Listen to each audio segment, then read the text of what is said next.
Good morning, everyone. May we request Secretary Diokno again to join us on stage? The audience might have burning questions for the Secretary, but let me fire the first few questions. Being a journalist and all, I don't want to miss the chance to ask my own questions to the good Secretary. And let's dive right in, sir. You mentioned first world infrastructure. Feels and sounds so nice to a person like me who's been among those who have suffered the state of infrastructure in the country. And you also mentioned about the absorptive capacity as well of the government. And you're very well aware of that, having been in government for a while. Can you expand to us more about this issue on absorptive capacity? Well, that's also akin to understanding, right? Because we have a budget that's already been authorized by Congress, and yet the government, the bureaucracy is not able to implement. As I showed you earlier, we have reversed that. Underspending has been reduced to 2% from as high as 15%, and 2% of a very big budget. Okay? That's impressive. And I think it is because of the reforms we have done in the government, like that we have released funds more quickly, and also a very strong message from the president that we have. His instruction to his cabinet is spend your budget, spend it well, or lose it. Okay? Not lose your budget, but lose your job. So that's a very strong initiative. And in this, as I said, this is my third term in office. In the past, in my first 2 terms, after releasing the release document called General Appropriations, the GARO at that time, it says that the use of this fund shall be in accordance with accounting, auditing, and budgeting rules and regulation, and then it's up to the department heads to speed up. Not anymore. I call them every week. We have a meeting and we assess the situation. So we have a very close working relationship with my departments, and they are really under the gun. And by the way, let me also announce to you that we have recently concluded a memorandum of agreement with the Department of Science and Technology, so that we will use modern technology to monitor projects. Okay? Using satellite, using drones, etc., so that we can say goodbye to all those ghost projects and slow-moving projects, because we can monitor them real time whether the projects are moving. Okay? So we are doing all these things, and I think the bureaucracy has responded well. So forget about the absorptive capacity. As I said, that's a valid question. It has quadrupled. The budget has quadrupled, practically quadrupled, and so you need better people, more dedicated people, and so on. Again, that's really nice to hear, and something that we're looking forward to. And in your presentation a while ago, you discussed 3 projects that we can look forward to this year. Are those 3 projects, which are the Mega Manila Subway, the Clark International Airport expansion, and Mindanao? Those are just 3 of the 75 major projects. Yes. Let me tell you maybe a longer story. We are now constructing, it's ongoing, the Clark International Airport. That will be finished in 2020. Yes, that's one of the ODA funded projects. Yes. But we also, we are not. Sorry, that's in fact, this is a unique story here. I understand that the French government donated a technical report study on the flight in 2014 to the previous government. The initial, for year 1, it could accommodate 8 million passengers. And the former president said, let's start with 4 million only, not 8 million. And so the French government lost interest. And so when we assume office, we retrieved the plan and said, let's go with 8 million. And now it's a different modality. It's turnkey basis. What does that mean? The contract has been awarded. There's no cash out. We pay them after the airport has been completed, which is 2 years from now. No cash out. So there's a strong pressure on the proponent to finish the project. So no more unfinished projects. So they're working on it right now. So that's one big project that we have. By the way, there are 2 major airports that will open each year: the Panglao International Airport and also the Cebu International Airport. So that will open. We are committed to the train coming from Tutuban to Malolos to Coray. Okay? That will take off maybe towards December of this year, the second phase. And then there's a long-haul train from Laguna all the way to Calabas or Sugar, under Matnog or Sugar.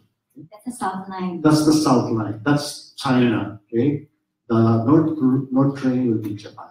Okay, and there's also another train going to Subic from Quebec. So there are a lot of projects going on. There will be long bridges. There will be diversion roads. If I remember it, at least 500 diversion roads will be constructed. And then we are going to construct 13 bridges across Pasig River. Okay?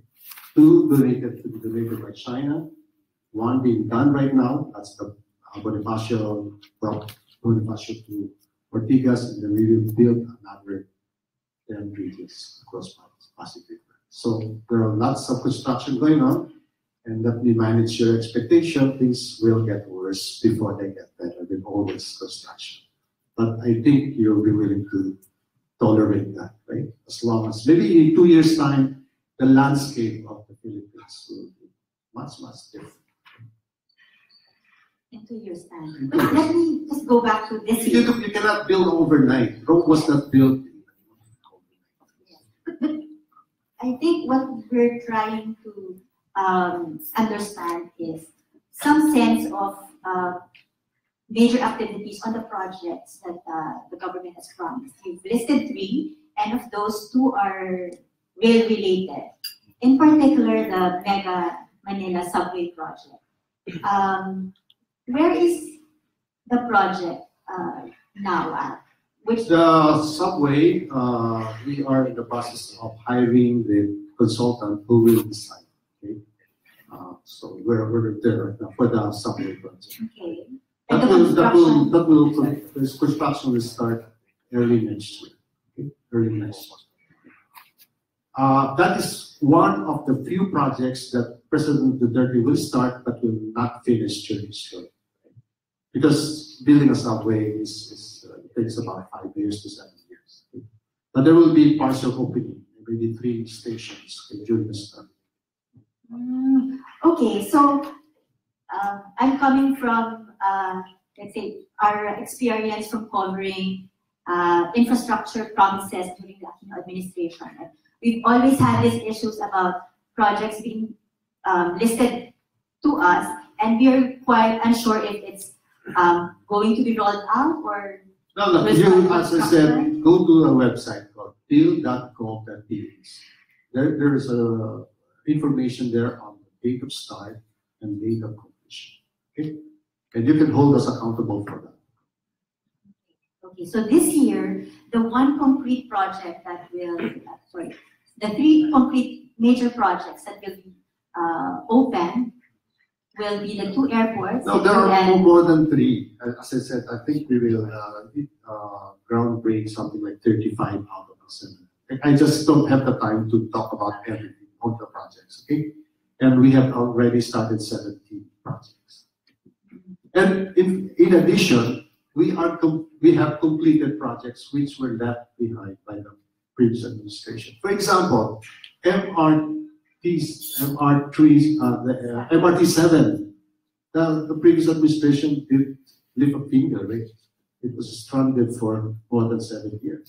It's now full blast. If you go north, you can feel it, you can see it. It's going full blast. Because the common station issue has finally been unlocked. That's different. common station is different. The MRT7, that's Ramonhan's MRT going up north to Bulacan. Okay, but of course it's related because it will be part of that common station. That issue has been lingering for so many years. That has been resolved. I think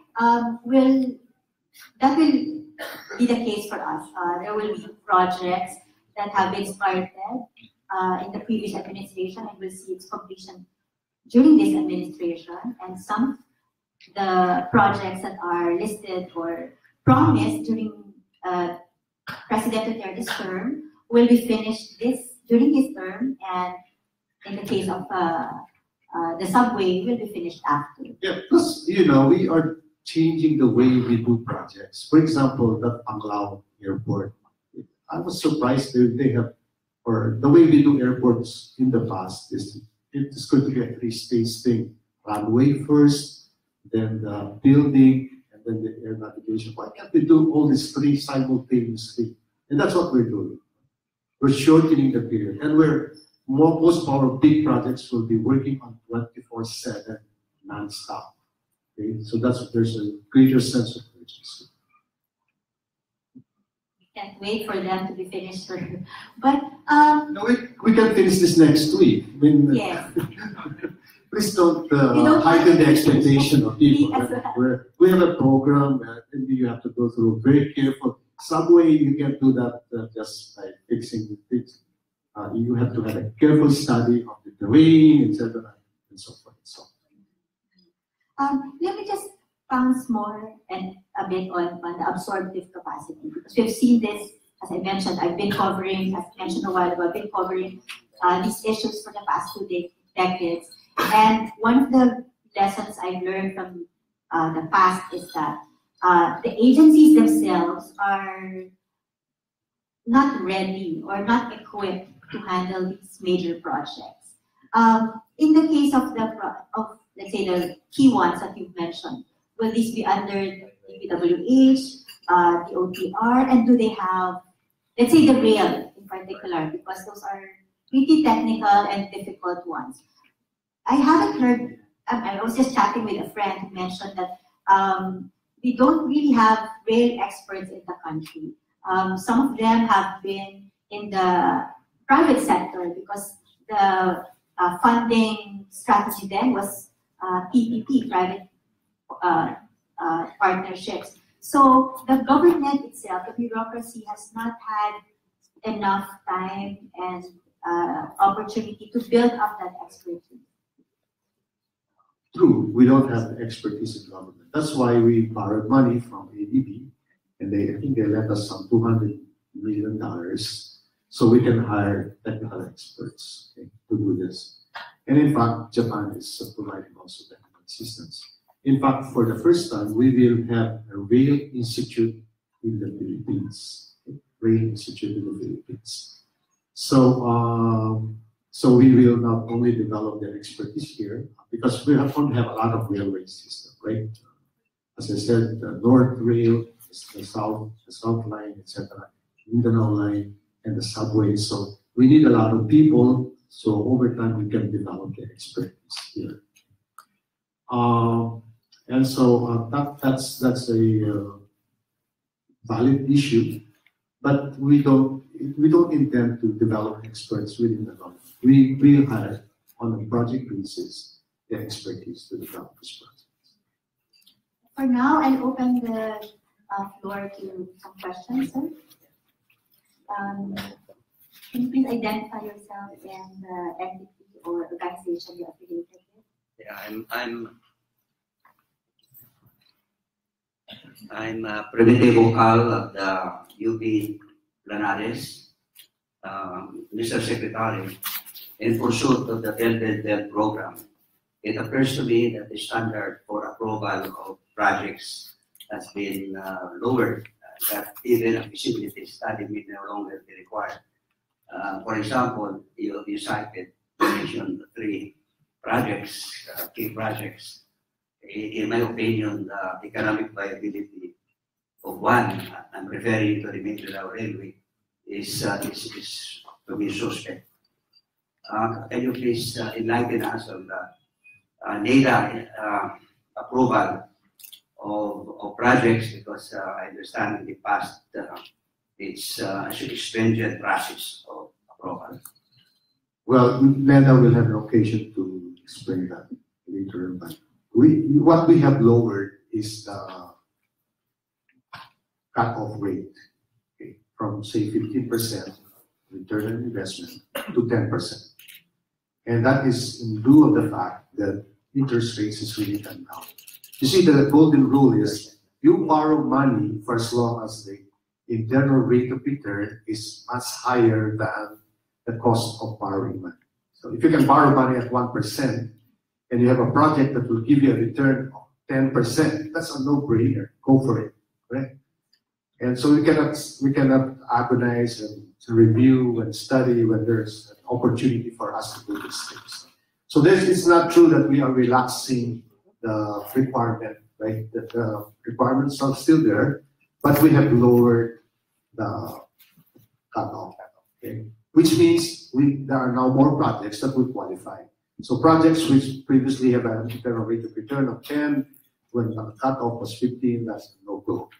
But now you can borrow money at 2-3%. Right? So why are you denying the Filipino people having projects like subway and then we complain about the traffic, right? So we have lowered it, but the requirements are still there. And it's not NEDA itself that is doing most of the evaluation. JICA, for example, is its own people, and ADB, Walmart, etc. I can assure you, there won't be any white elephants in this among the 75 projects. Any other questions? Lots of hands.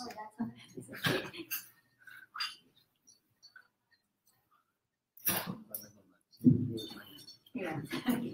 My name is Tony Asper.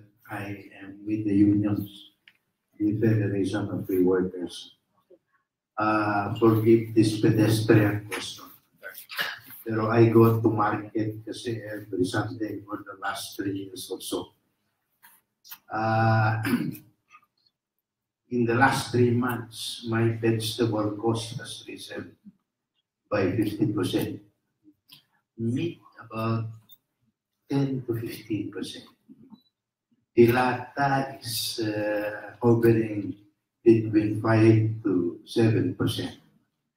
And rice is going at 10 to 15% the prices. However, my transport cost is 0%. My suggestion is, would you find a way to monitor the prices more closely to the ground? Because perhaps the inflation rate being reported may not be actually the accurate rate at this point in time. At least as far as my experience is concerned, I have compared mine to others, and the trend is similar. Thank you very much. I think the methodology here in getting inflation is we get samples from all over the country. Okay? So yung experience niyo, what we call siguro anecdotal, maybe just dun sa merkado nyo lang baka medyo mataas, if you shop around. So I think what the government should do is maybe announce on website sa ano ba mga presyo dito sa area na ito. So makakapili mo sila. Okay? And then, well, I would like to talk about the mitigation, the unconditional cash grant that we're doing. We know that as a result of trade, some people will probably be affected adversely. But as far as the salaried people are concerned, those who file income tax, you will be the major winners here. You get more money in your pocket because 99% of the income tax filers will benefit from it. There is now a clamor from those who do not file income tax, and that's understandable. So I don't file income tax, so how can I benefit from this? I'll be affected by the price increase. So in lieu of that, we are offering what is called unconditional cash transfer of 2,400 pesos per year. Some bagsak for this year. And the next year, 3,600 pesos every year for the lowest 10 million households. How did we arrive at 10 million? There are approximately 100 million Filipinos divided by 5 because that's the average family size. So you have approximately 20 million households. So the lower half, 10 million, will benefit from this unconditional cash grant. This is not meant to replace your budget for rice, for example. It's meant to cover the increase. So kung if the rice, 1 kilo has increased by 1 peso, that is meant to be covered by this unconditional cash grant. For example, if you're buying a can of sardines and it increased by 25 centavos per can, yun po ang purpose nito.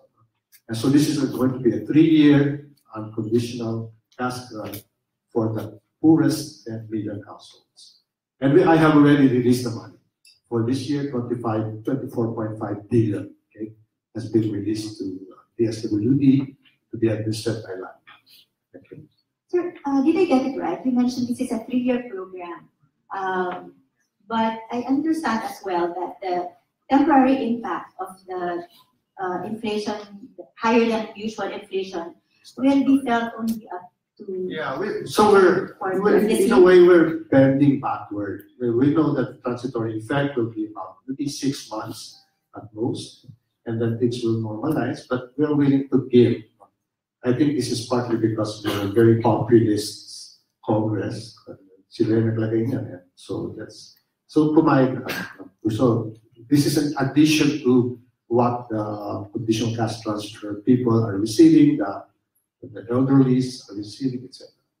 So while there could be the impact of higher prices as a result of trade will be transitory for maybe about 6 months, we are willing to provide additional 3-year assistance.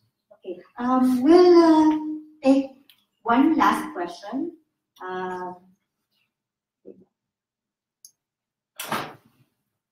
And perhaps later we can, just for the interest of time, because this is a whole day affair, and I hope Secretary Diokno will be around to answer more questions from the audience. 2-3 more questions and then I'll be out. Thank you. Oh, okay. Thank you, Mr. Secretary. I was your student 28 years ago. Okay. 28 years ago. So I'm very proud of him. Walang bawian na tinanong ko. Kaya, so I can ask questions. Sir, the first question is on the subway. What will be the price for a consumer from the starting to the end point? How much will I pay if that gets done? We have not resolved that yet. But one thing good is this: we have adopted a range of measures for implementing projects. We have government budget, we have PPP, we have hybrid PPP, we have unconditional proposal. But what we will not adopt is one where the government gives the project to the contractor who can give the highest premium, because that's an assurance that the things will be more expensive for the ordinary beneficiaries. Okay? So you can bet that it will not be that expensive, because there are strong arguments that you need, in fact, provide subsidy for mass transit system. Who carries them? Because it has environmental impact also, right? Can you imagine how many buses will replace along it? Sir, one last question. As a voter, my hope is that when you are done, we will no longer need you, in the sense that you put forward reforms in how we do things. Now, my question is this: like the need for the subway, the airport, all this big infrastructure that we've been talking about, we've been needing them for the last 10 to 15 years. What's the systemic problem in the way we do things here? This goes to the question of political economy, which you're an expert. Where's the, why don't the right decisions get implemented? As a voter who wants to vote intelligently, hopefully, how do I understand which candidate proposes a good solution to that problem? That's a good question. We are so unlucky that sometimes our leaders have this complex called NHI, not hats inside. If it's not his project, he will get done. That's the project of the previous government. I have my own set of projects. We don't have that kind of complex. In fact, we completed most or all of the projects that were started, and hopefully the next president will do the same. Okay, so if it happens that the subway is halfway or maybe 60% done, he will continue the project. Okay? So let's elect leaders who are very broad-minded, maybe, and not thinking of his own projects. Thank you. Two more. Good morning, Mr. Secretary. My name is Ben, and I'm with the Asia Pacific Pathways to Progress in Foreign Policy think tank. So I'd like to ask you about the state of China's projects in our country, because they say it's all talk, it's not moving, and there's always this threat of the debt trap, so-called debt trap. I mean, what has happened to these pledges from China? Thank you very much. We're ready for signing now. I think it's just in the papers. I think there's just interrupted by some leadership issues in China. Remember that there will be maybe some changes at the second.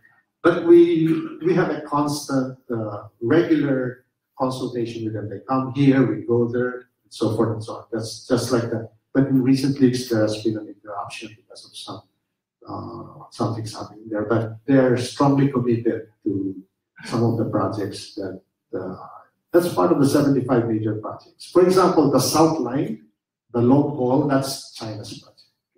And I just got a text message from Secretary Dominguez showing that the following 3 contractors will bid for this project.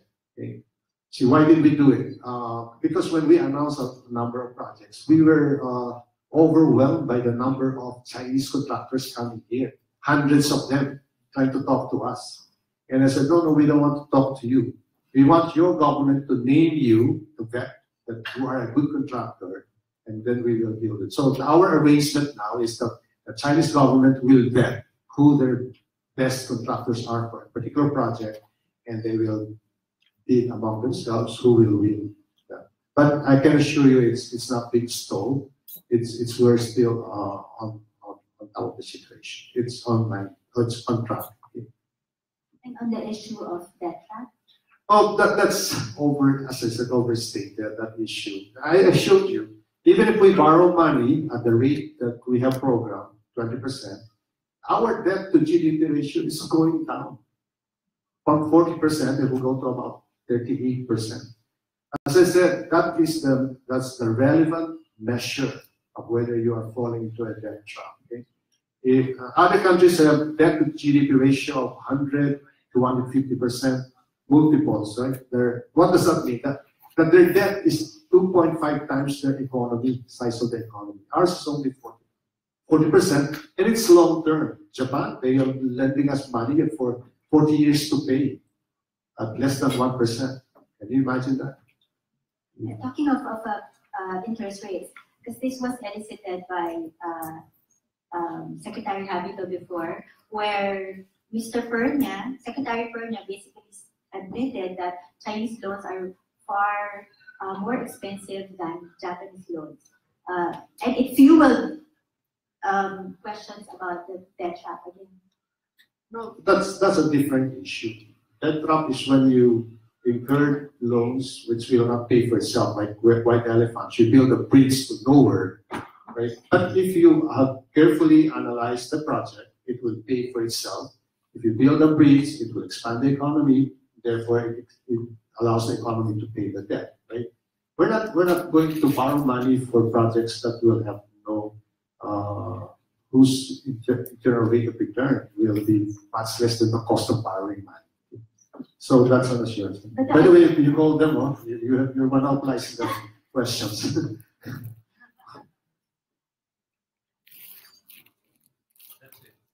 Okay, can we have the last question? Yeah, good morning, Mr. Secretary. I would like to focus on the 30% for social services. 40%. 30%, right? For social services. 40. Yes. Are you considering developing a website to monitor or assess those 40%? Yes, we're going to, as I said, announced earlier, there will be part of that time. We have, you go to our website and Yeah, second question about the. By the way, on transparency, we're quite open. In fact, we're ranked the best in Asia for openness in the budget. Okay, that by the OBI. Have you looked into the impact of those 40% for social services? Have you looked into the impact of those investment to human development? Since if you look into the life expectancy of the Filipino, it remains the same. Yes, the quality of life. That's a job of NEDA. Okay.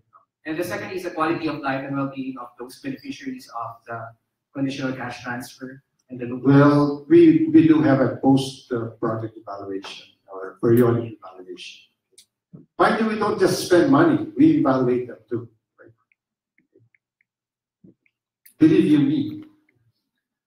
All right. Okay, let me have the last question. Anyway, since I'm here on stage with you, sir, can you share with us your the dynamics in the cabinet and with the president? Because some of the issues that you were against, the SSS increase in pension funds, the free tuition fees in state universities, and others, you were out there and very vocal in saying that you were against, but the president went ahead as well. And how do you feel about that? That's why it's a cabinet. At least the president consults everybody. Okay. And by the way, this president is very hardworking. We had our 25th cabinet meeting since he assumed. 25th, can you imagine that? And we hold long cabinet meetings. He listens to everybody. On my part, my responsibility is to express my position. And I can't win them all. He's the president. I'm just a cabinet member. I think there's that. And then, what I can tell you is this: we have a very cohesive economic team, and also the build team is part of that. We have embraced them, okay? And we meet a lot, almost weekly. So we monitor each other's performance, etc. And another thing is that we have a very old.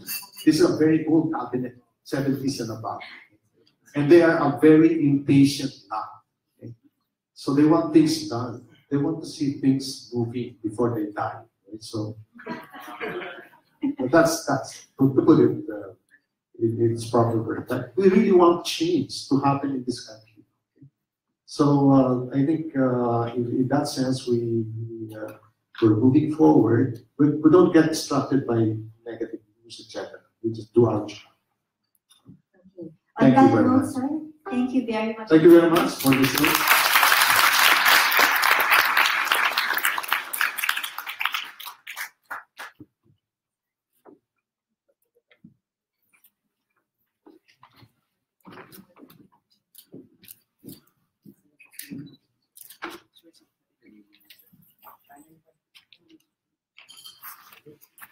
Okay, again, thank you very much, Secretary Benjamin Diokno and Ms. Lala Rimando.